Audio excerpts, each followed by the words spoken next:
No vídeo anterior falei sobre 3 bebidas que os crentes não deveriam beber, mas não mencionei o vinho. No vídeo de hoje eu trago um estudo detalhado sobre o uso do vinho pelos cristãos do Novo e do Velho Testamento. O vinho da Bíblia era fermentado? Na ceia eles bebiam suco de uvas ou não? Enfim, hoje vou falar tudo o que a Bíblia diz sobre o vinho. Então vamos começar?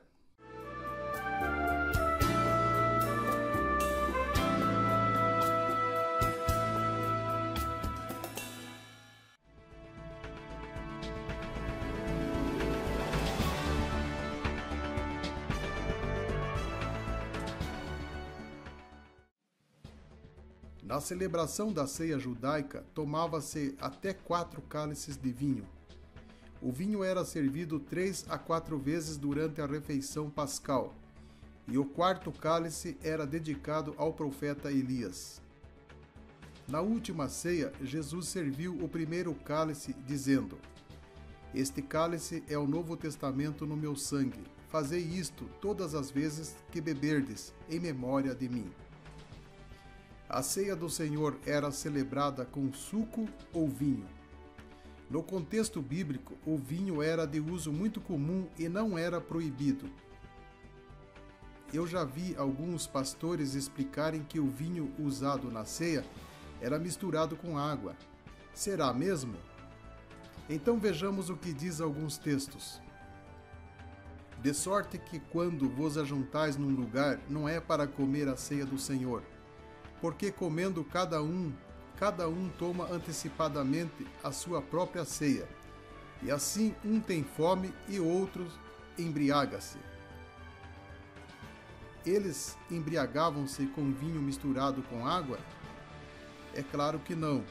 Então o vinho usado na ceia era fermentado, sim. Os males do vinho. Há 2 casos na Bíblia de servos de Deus que se embriagaram pelo menos uma vez na vida.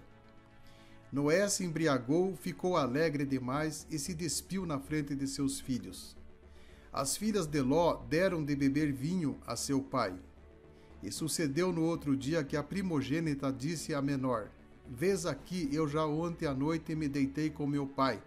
Demos-lhes de beber vinho também esta noite, e então entra tu, deita com ele, para que em vida conservemos a descendência de nosso pai."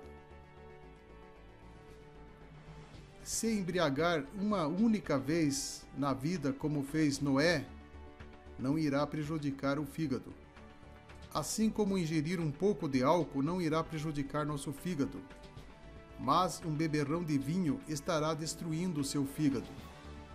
As estatísticas mostram que uma pessoa que bebe uma garrafa de vinho todos os dias por 10 anos consecutivos corre o risco de desenvolver cirrose.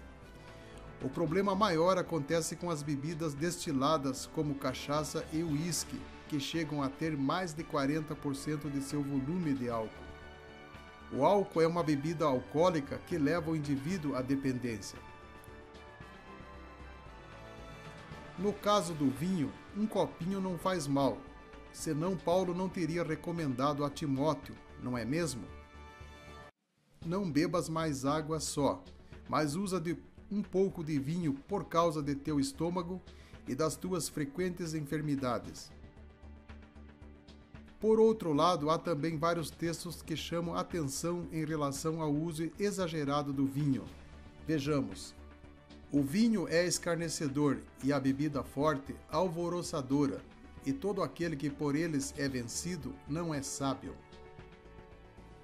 Outro conselho de Paulo: "Da mesma sorte, os diáconos sejam honestos, não de língua dobre, não dados a muito vinho, não cobiçosos de torpe ganância." Não dados a muito vinho. Pasteurização do suco de uva. Hoje podemos tomar o suco de uva em qualquer época do ano, porque ele é pasteurizado. Processo esse inventado por Louis Pasteur em 1862. Pasteur começou usando o processo que leva seu nome para salvar a produção de vinho em uma região da França, A técnica utilizada pelo cientista francês quando ele pesquisava o motivo pelo qual o vinho e a cerveja azedavam é empregada até hoje na conservação de alimentos. Hoje podemos tomar suco de uva em qualquer época do ano, porque ele é pasteurizado. A uva só dá uma vez por ano em Israel. Seria impossível armazenar vinho não alcoólico o ano todo. Qualquer suco guardado por uma semana irá fermentar e se tornar vinho. Mas os judeus, além de não terem refrigeradores, não conheciam o processo de pasteurização. Jesus transformou água em suco de uva ou vinho? Jesus não transformou a água em suco de uva, era vinho mesmo, e o melhor dos vinhos. E logo que o mestre-sala provou a água feito vinho, não sabendo de onde viera, se bem que o sabiam os serventes que tinham tirado a água, chamou o mestre-sala ao esposo, e disse-lhe: todo homem põe primeiro o vinho bom, e quando já tem bebido bem, então o inferior, mas tu guardastes até agora o bom vinho. Nesta festa, pelas indicações do texto, mostra que serviram vinho mesmo, como se faziam em todas as festas de casamento. Eles serviam vinho e não suco de uva. O mestre-sala, quando experimentou o vinho, confirmou que era o bom vinho. E qual seria o bom vinho? Suco de uva? Jesus disse: ninguém deita vinho novo em odres velhos, de outra sorte o vinho novo romperá os odres e entornar-se-á o vinho, e os odres se estragarão. Mas o vinho novo deve deitar-se em odres novos, e ambos juntamente se conservarão. E ninguém, tendo bebido o velho, quer logo o novo, porque diz: melhor é o velho. Qual é o melhor vinho? O melhor vinho é o vinho velho, o vinho fermentado. O mestre-sala elogiou o vinho feito por Jesus. Eu pergunto, qual mestre-sala elogiaria um suco de uva? Jesus bebeu vinho? A Bíblia responde: e os escribas e fariseus, vendo-o comer com os publicanos e pecadores, disseram aos seus discípulos: por que come e bebe ele com os publicanos e pecadores?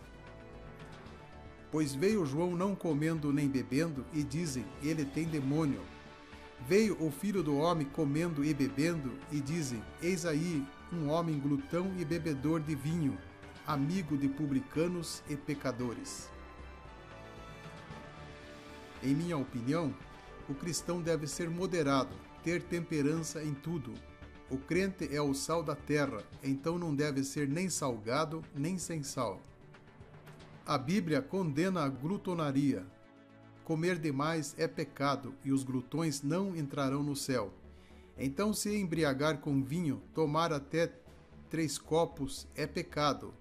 Os beberrões não herdarão o reino do céu. Não estejas entre os beberrões de vinho, nem entre os comilões de carne. Mas, se um pouquinho fez bem para Timóteo, então não é pecado. Conheço alguns irmãos que bebem um pouquinho no domingo, desde que não se embebedem e não venham causar escândalos, não acho que eles estão pecando. Já outros não tomam vinho, mas são viciados em refrigerantes, que faz muito mal à saúde.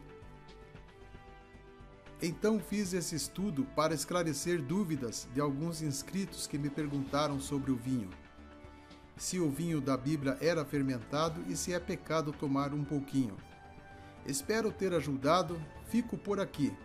Deus abençoe a todos e nos encontramos num próximo vídeo.